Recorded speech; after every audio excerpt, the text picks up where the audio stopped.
और कोई नहीं बताता। इसलिए ये सद्ग्रंथ सत्पुरुष ही हमें सही मार्ग दिखाते हैं भगवत प्राप्ति का। उनका आश्रय करें।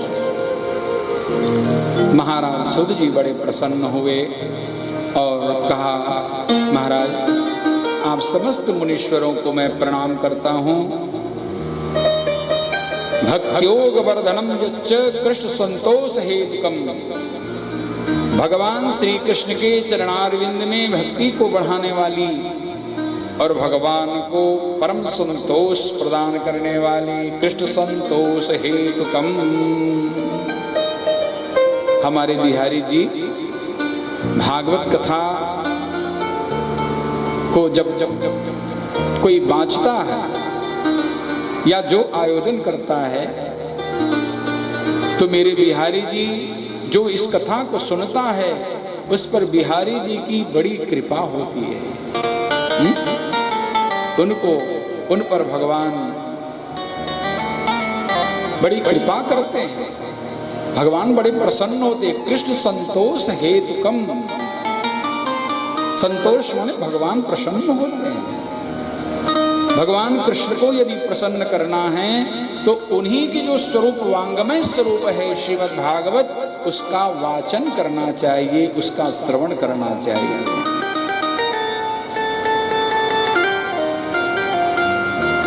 ये भक्ति को बढ़ाने वाली है। सावधानतया शृणु, सावधान होकर के सुनो। काल व्याल मुख ग्रास त्रास निर्णास हेतवे श्रीमद् भागवतं शास्त्रम कलौ कीरेण भासितम। काल रूपी व्याल सर्प के भय से मुक्त करने वाला यदि कोई सद्ग्रंथ है तो श्रीमद् भागवत महापुराण है, जिसको सुखदेव जी ने गाया है। कलौ कीरेण भाषितम। देखो ये काल हमको खाने के लिए बैठा है। जहां जहां हम जाते हैं वहां वहां काल जाता है। ये काल सर्प है और हम सब जीव मेढक हैं, जीव हैं। ना जाने कब ये काल रूपी सर्प हमें ग्रस ले। यदि काल के भय से मुक्त होना चाहें तो इसके लिए केवल एकमात्र उपाय है श्रीमद् भागवत महापुराण का आश्रय लेना चाहिए। ये काल रूपी सर्प के भय से मुक्त करने वाला सद्ग्रंथ है। काल व्याल मुख ग्रास त्रास निर्णास हेतवे। और यह भागवत की कथा जब हम श्रवण करते हैं तो हमारा मन, हमारा चित्त शुद्ध होता है। प्रेम से बोलो श्री राम। देखिए हमारा चित्त अशुद्ध है, हमारा मन अपवित्र है, क्योंकि बुरे विचार जल्दी आते हैं हमारे मन में। संकल्प विकल्प हमारे मन से उठता है। यदि दूषित मन को यदि पवित्र करना है, पावन करना है कि हमारा मन शुद्ध रहे, हमारी चित्त की शुद्धि हो, तो इसके लिए केवल एकमात्र आश्रय है क्या? भगवान के नाम का संकीर्तन करते रहो, कथा का आश्रय लेते रहो। जहां जहां भागवत कथा, श्री राम कथा, जहां भगवत कथा मिले वहां बैठ करके सुनो, नाम संकीर्तन करो। आपका मन लगे चाहे ना लगे, लेकिन माला नहीं छूटनी चाहिए। प्रेम से बोलो श्री राधे। और जिनके पास माला होती है ना, कृष्ण नाम की माला, राम नाम की माला, वही माला माल है। प्रेम से बोलो श्री राधे। तो माला के साथ साथ माल भी। अरे बिहारी जी का नाम यदि जपोगे तो जीवन का तुम्हें, संसार का सुख भी तुम्हें प्राप्त होगा। इस संसार का सुख आपको मिलेगा। लेकिन जो सच्चा भक्त होता है भैया, वो सांसारिक सुख ना चाह करके वो केवल परमात्मा श्री कृष्ण के चरणों में भक्ति के लिए ही भजन करता है। केवल भगवान की भक्ति मिल जाएगा और कोई चाह नहीं होती। एतस्माद् परम किंचिन मनः शुद्ध्यै न विद्यते, जन्मांतरे भवेत् पुण्यं तदा भागवतं लभे। एक जन्म का नहीं, दो जन्म का नहीं, अनेक जन्मों का जब हमारा पुण्य एक साथ प्रकट होता है, तब कहीं कहीं हमें भागवत की कथा प्राप्त होती है। प्रेम से बोलो श्री राधे। ये मत समझना कि एक ही जन्म का आपके पुण्य का ये फल है। हमारे प्रिय पटेल परिवार के द्वारा जो आयोजित महायज्ञ है, वो केवल उनके एक जन्म के पुण्य का फल नहीं है, कितने जन्मों का पुण्य फल आज प्रकट हुआ है भागवत के रूप में। हमारे आप सबको मालूम है कि हमारे मुख्य जवान श्री किंजल पटेल जी के पूज्य पिता श्री स्वर्गीय श्री जयेश, क्या नाम है, जयेश भाई पटेल, उनके पुण्य स्मृति में और साथ ही हमारे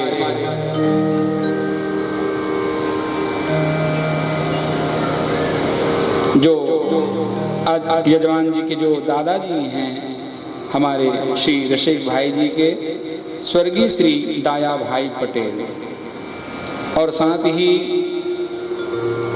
आपके माता श्री स्वर्गीय श्रीमती मणिबेन पटेल, समस्त पूर्वजों का ये बड़े दिव्यात्मा हैं। ये जितने आप सामने देख रहे हैं ना, उनका चित्र, ये बड़े पुण्यात्मा जीव हैं। आज उन सबके पुण्य स्मृति में उन दिव्यात्माओं की सद्गति के लिए यह भागवत का आयोजन किया गया है। एक बार जोरदार ताली बजा करके पटेल परिवार का खूब स्वागत करें। बोलिए भक्तवत्सल भगवान की जय। तो मैं निवेदन कर रहा था कि भगवान की कथा जब जब जिसको मिली है, ध्यान देना, ये कथा धन बल से नहीं मिलती, यह कथा जन बल से भी नहीं मिलती। जब जब यह कथा किसी को प्राप्त हुई है तो मेरे बांके बिहारी की कृपा से प्राप्त हुई है। ये कृपा का बल है।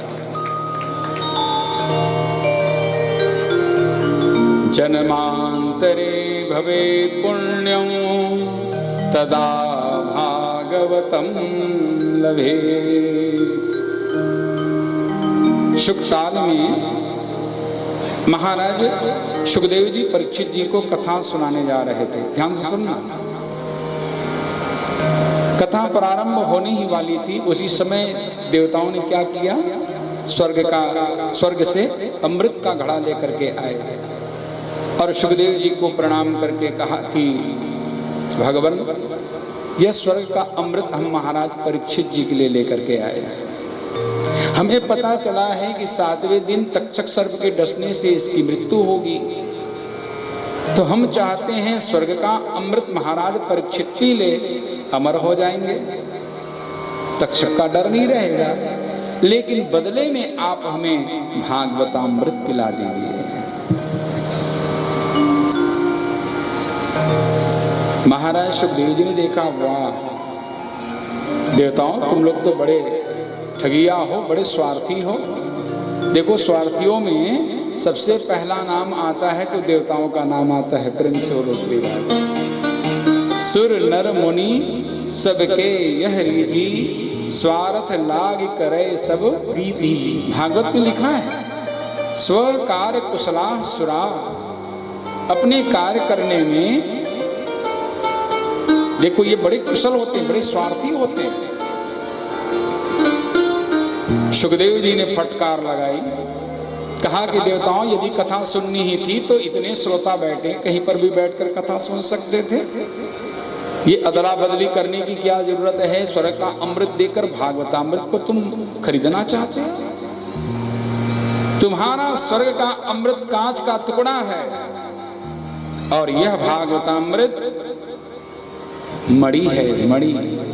दोनों की कभी समता नहीं हो सकती। क्या मणि कांच की तुलना हो सकती है क्या?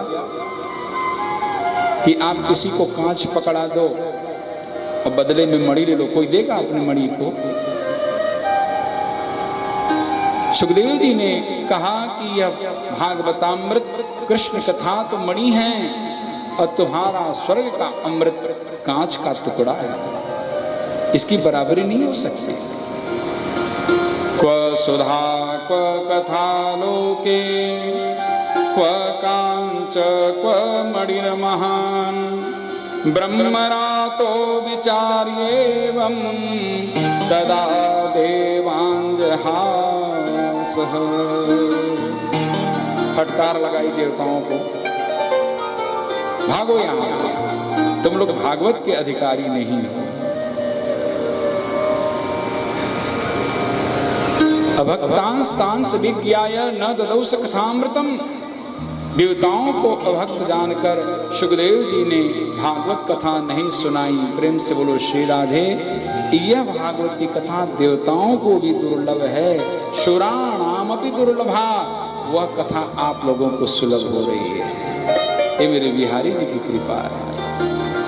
देवता भी तरस रहे हैं कि हम भी कथा ऐसी बैठ करके सुन लेते हैं।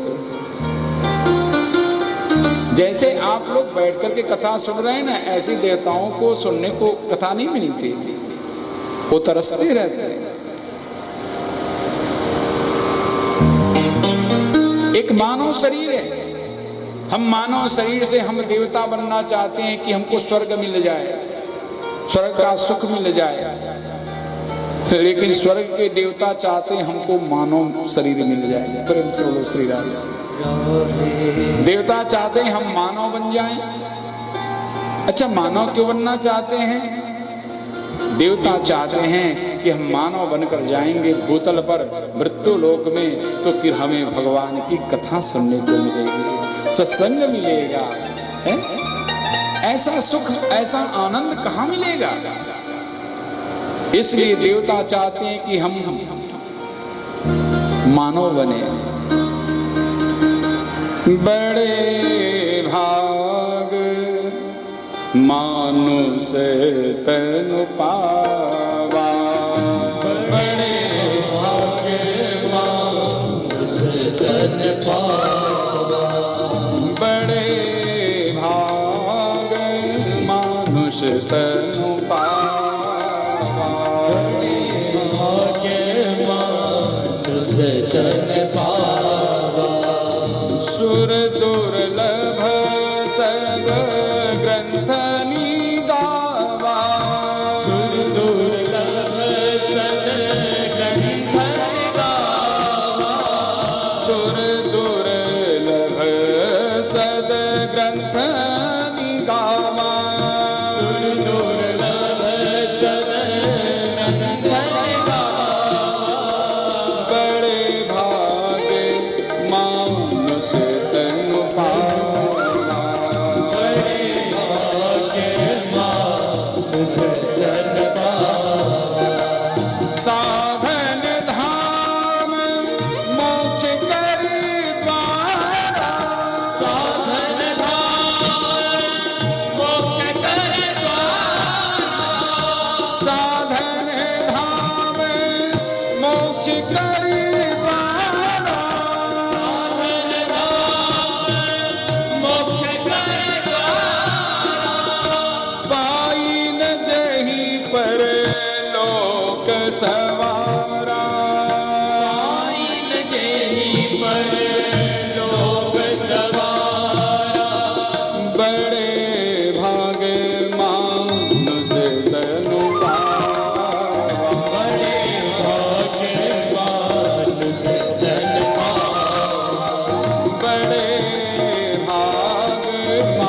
मानुष तनु पावा,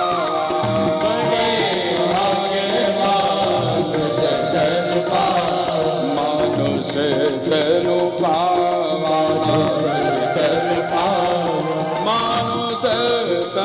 पावा।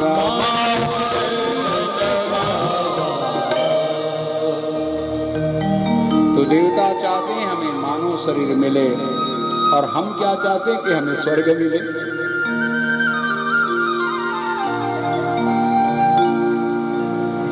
देव शरीर से भी हमें भगवान नहीं मिलते, केवल मानव शरीर से ही मिलेंगे।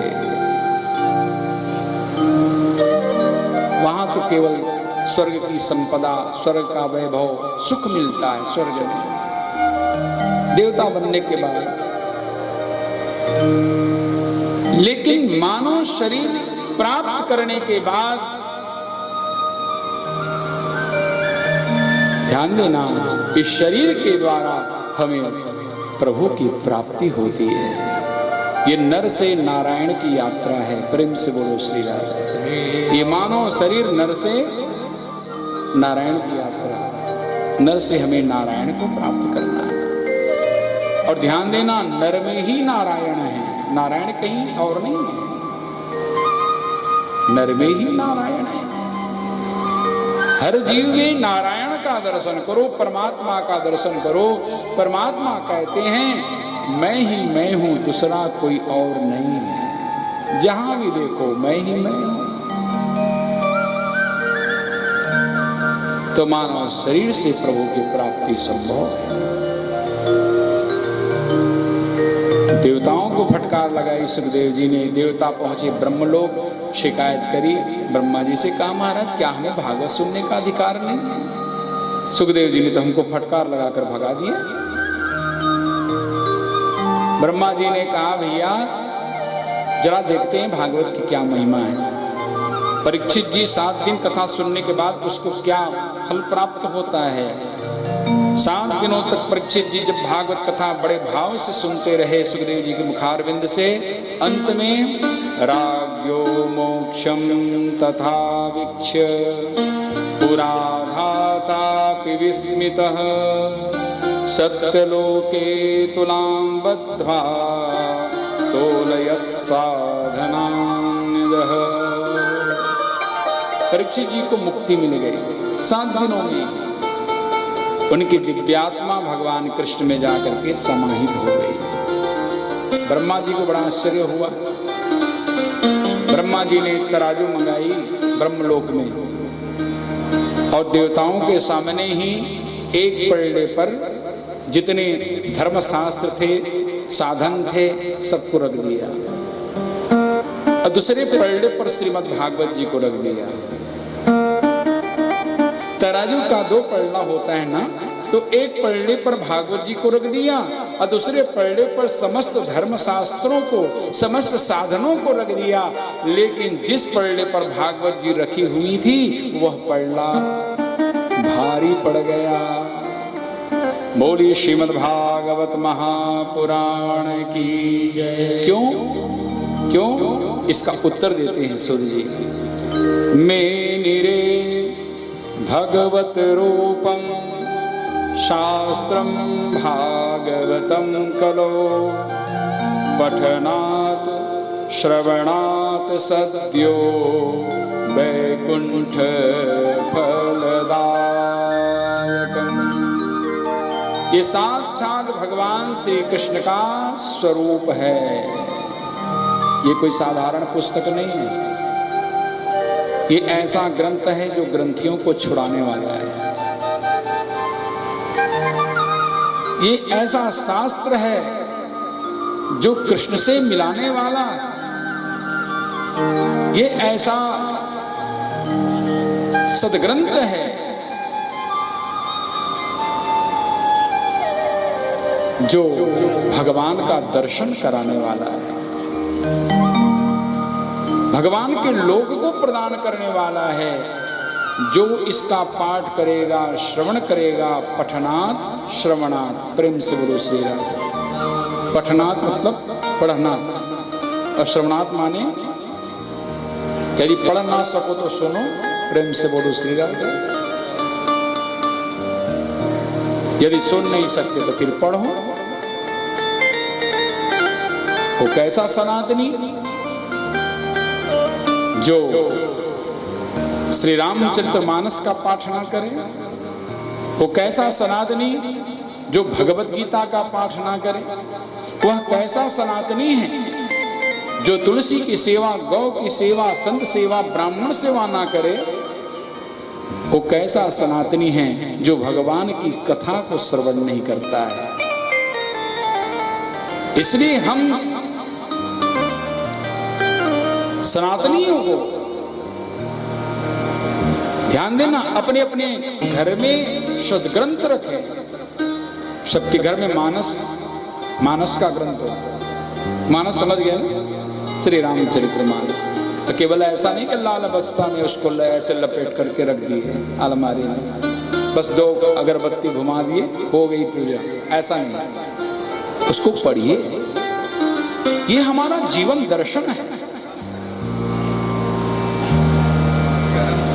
मानस का पाठ करो, भगवत गीता का 2-4 श्लोक पढ़ो, भगवान कृष्ण की अद्भुत वाणी।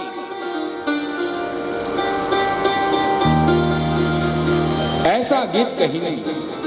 भगवान कृष्ण ने जो गाया वो श्रीमद् भगवत गीता है, ये सबसे सुंदर गीत है। और श्रीमद् भागवत में जो सबसे सुंदर गीत गाया गोपियों के द्वारा, वह है गोपी गीत है।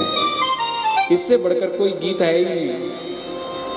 गायकों के गीत तो आप लोग सुनते ही हैं, लेकिन ये सबसे बड़ा सुंदर गीत है भगवत गीता। गीता सुगीता कर्तव्या किमन्यैः शास्त्र विस्तरै, या स्वयं पद्मनाभस्य मूक पद्मे विनिश्चिता। गीता सुगीता कर्तव्या किमन्यैः शास्त्र विस्तरै, या स्वयं पद्मनाभस्य। ये स्वयं भगवान पद्मनाभ के मुखारविंद से प्रकट हुई है। ये सुंदर गीत है। गोपी गीत का पाठ भागवत में बड़ा सुंदर। ऐसे गोपियों ने तो 5 गीत गाए हैं, बड़े सुंदर सुंदर गीत। गोपियों के द्वारा 5 गीत बड़े सुंदर। वेणु गीत गाए, प्रणय गीत किया। भगवान कृष्ण को प्रणय गीत के माध्यम से भगवान को उसके प्रश्नों का उत्तर दिया है। मैवं विभोरहति भगवान गृहीतुं निशंसम्। और गोपी गीत तो सबसे सुंदर गीत है। जयति तेदिकं जन्मनां व्रज।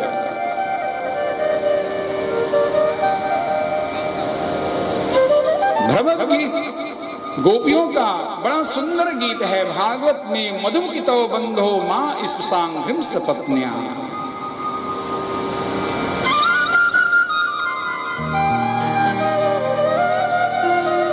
और युगल गीत है।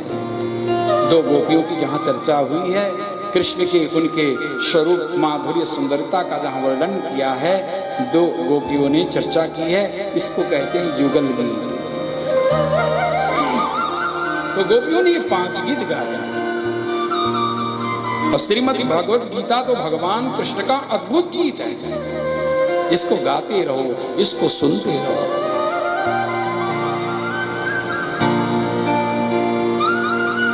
इसलिए पढ़ो, सुनो।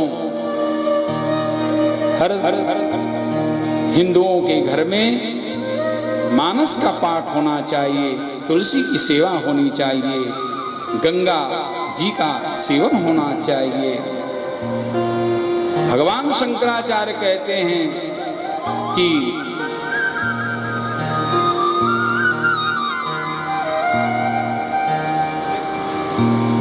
गंगा जल का पान और गीता का पाठ, ये 2 कार्य यदि आप अपने जीवन में करोगे तो फिर मोक्ष आपके मुट्ठी में है। प्रेम से बोलो श्री राधे। भगवत गीता किंचित धीता। गंगा का पान करो और गीता का पाठ करो। मृत्यु के समय ये 4 ही काम आते हैं, ध्यान देकर के सुनना। गंगा, गीता, गौ और गोविंद का नाम। प्रेम से बोलो श्री गंगा, गीता, गौ और गोविंद का नाम, ये 4 ही मृत्यु के समय काम आते हैं जीव के, और कोई काम नहीं आता। पठनात् श्रवणात् सत्यो वैकुंठ फलदायकम। इस कथा को 7 दिन सुनी जाती है। सप्ताह विधि का वर्णन किया सूत जी ने। सबसे पहले शनकादिक महात्माओं ने नारद जी को सप्ताह विधि से भागवत का वर्णन किया है। अच्छा, इसकी सप्ताह विधि क्यों है? क्योंकि लोगों के पास इतना समय नहीं।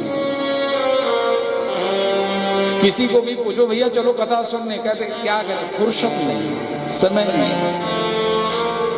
आजकल लोगों से के मुख से एक ही शब्द निकलता है, हम व्यस्त हैं। प्रेम से बोलो से। किसी को अच्छे कार्य के लिए आप कहो ना कि कथा सुनने चलो, सत्संग करने चलो या कीर्तन करें, तो कहते हैं अभी मैं व्यस्त हूं। मैं कहा करता हूं व्यक्ति व्यस्त नहीं है, अस्त व्यस्त है। प्रेम से बोलो से। वो अस्त व्यस्त हो गया है। आज हम आपाधापी में, दौड़ भाग में इतने लगे हुए हम संसारी लोग कि हम भगवान को भूल बैठे। प्रभु को याद करो। इसलिए अरे भैया, भागवत में 18,000 श्लोक है, और एक श्लोक की व्याख्या यदि पूरे जीवन भर भी यदि कोई करे, पूरे जीवन भर, तो भी व्याख्या पूरी नहीं होने वाली। अब इनको हमको 7 दिनों में समाप्त करनी है। इसलिए सनकादिक महात्माओं ने कहा भैया जैसा भी हो, अब उतना समय नहीं है लोगों के पास। अरे 7 दिन कथा सुन लो। ये सप्ताह ज्ञान यज्ञ है। क्योंकि परीक्षित जी को श्राप मिला था, इति लंघित मर्यादम तक्षकः सप्तमी। समझ? परीक्षित जी को क्या श्राप मिला? 7 दिनों में तक्षक सर्प के डसने से मृत्यु होगी। इसलिए सुखदेव भगवान ने कितने दिनों तक भागवत सुनाई? बोलो बोलो। 7 दिनों तक भागवत कथा सुनाई। इसलिए इनको सप्ताह विधि कहते हैं, सप्ताह ज्ञान यज्ञ। ऐसे तो बड़े ही अद्भुत धर्म सम्राट स्वामी श्री करपात्री महाराज जब श्री धाम वृंदावन आए थे, हमने संतों के मुख से सुना है कि जब उन्होंने गोपी गीत का जब पहला अक्षर जब पाठ किया ना, जयति तेभिकम, जैसे ही ये श्लोक गुनगुनाया, जयति तेभिकम जन्मना ब्रज, महाराज करपात्री जी रोने लग गए। धर्म सम्राट आंखों से अनवरत अश्रु की धारा बहती रही। इतने तन्मय हो गए, भाव विभोर हो गए श्री राधा कृष्ण के स्वरूप में कि धर्म सम्राट जी के मुख से एक शब्द भी नहीं निकला। वाणी अवरुद्ध हो गई, वाणी रुक गई, कंठ अवरुद्ध हो गया। उस दिन तो कथा हुई ही नहीं। और गोपी गीत के इस श्लोक पर ही महीनों तक व्याख्या किए धर्म सम्राट जी ने। शंकरम शंकराचार्यम केशवम बादरायणम सूत्रभाष्य कृतो वंदे भगवंतो पुनः पुनः वागतोषित विश्वेशम धर्म मार्ग प्रवर्तकम वंदे श्री हरिहरानंदम श्री करपात्रम जगद्गुरुम। धर्म सम्राट स्वामी श्री करपात्री जी महाराज की जय। तो एक श्लोक की व्याख्या महीनों तक करते रहे। तो 7 दिन सुन लो। यदि 7 दिन नहीं सुन सकते तो फिर 6 दिन सुन लो। अरे 6 दिन नहीं सुन सकते तो भाई